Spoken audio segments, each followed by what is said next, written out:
So I gotta run home and get an alto.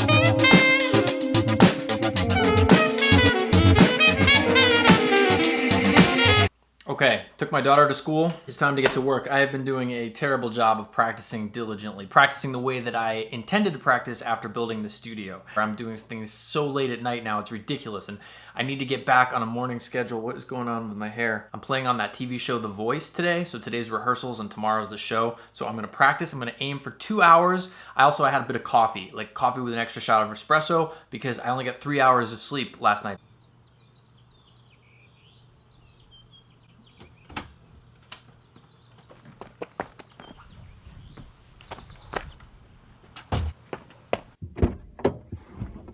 All right, let's go to The Voice. As cool as it would be to include some footage of what's going on at The Voice today, it's a situation where no taping, no video, no nothing allowed. I'll get a few snippets on the way in, and that's probably about all I can manage for this event. We'll see. One of the other fun things about doing The Voice is it's that classic kind of super professional show up and sight read the chart in one take kind of recording vibe. When I was growing up, I used to read about people like Michael Brecker doing studio sessions and how they would go into the studio and the red light goes on and you get one take and that's it, don't mess it up. This is as close as I get to that in any of the various things that I do professionally.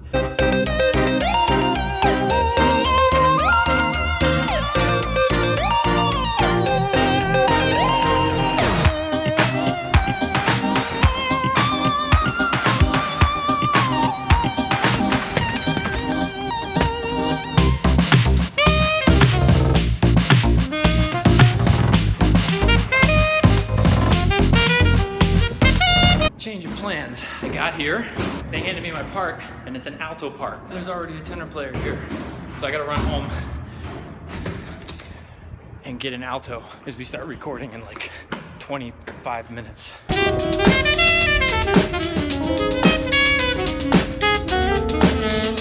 The parking lot here is like never ending. I swear I'm going around in circles, but I don't feel like I'm not making my way down. It's crazy.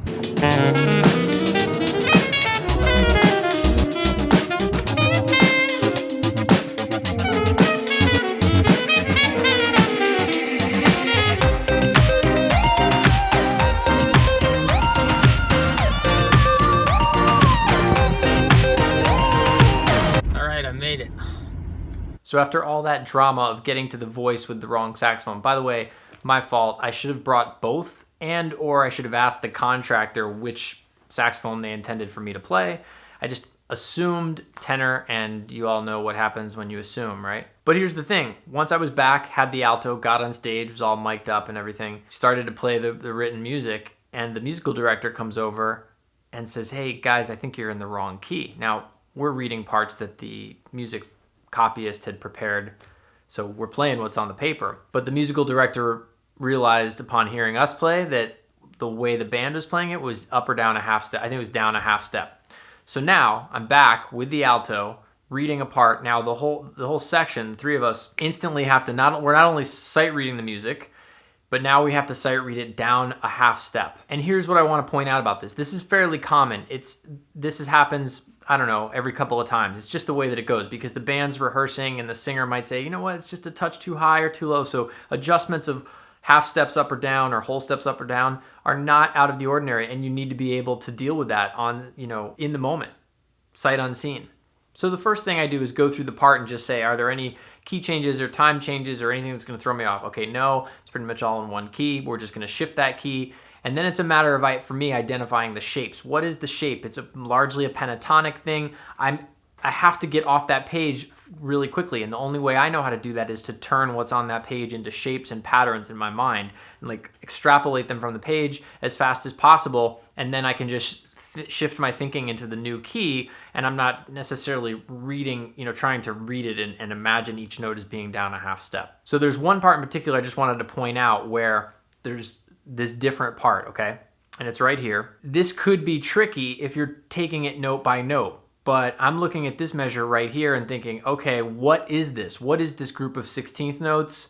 What is this sound? Oh, for me on paper right now, these 16th notes spell out an E flat major 7 chord, and then they go to a D7. So it's kind of a flat 6 major to a 5-7, resolving to 1 minor, okay? So now that we're going down a half step, rather than trying to read these notes as down a half step, I'm just thinking of that structure. Oh, okay, so it's flat 6 major 7 to outlining a 5-7 chord resolving to the 1 minor. Now I can just put that information in the new key without having to necessarily look at each note by note and think, what is that down a half step? So by extrapolating what the shape is, I can very quickly just translate that. We could put it in a different key, in a very unrelated key, and I can, once I know what the tonic of the key is, I can build that information from there. Does that make sense? So here's where knowing your structures, knowing all your major triads, your minor triads, diminished and augmented, knowing all your 7th chords, all, and what those look like in every inversion, knowing all these nuts and bolts of harmony. When you know that, and then when you add to that understanding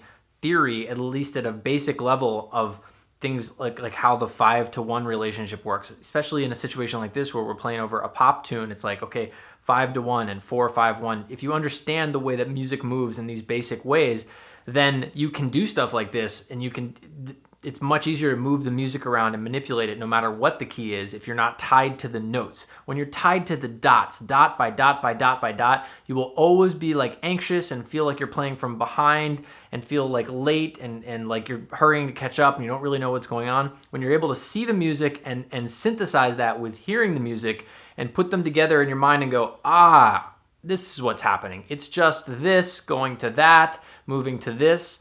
Then the key becomes, whatever, who cares, You're able to move that information around. It takes obviously having the skills on your instrument to do to manipulate all of those various shapes and colors and stuff.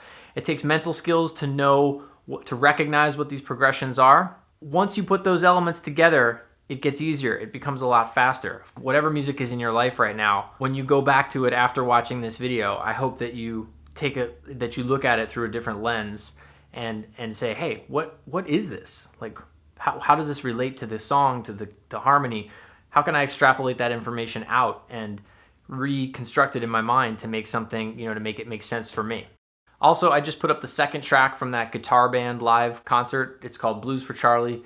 You can get to it right here. I would love it if you checked it out. If I can go so far as to ask a favor of you, take a couple of moments and just take that link and email it to somebody. If everybody watching this shared it with one person, that would be really cool. Just something to consider. I would certainly appreciate it.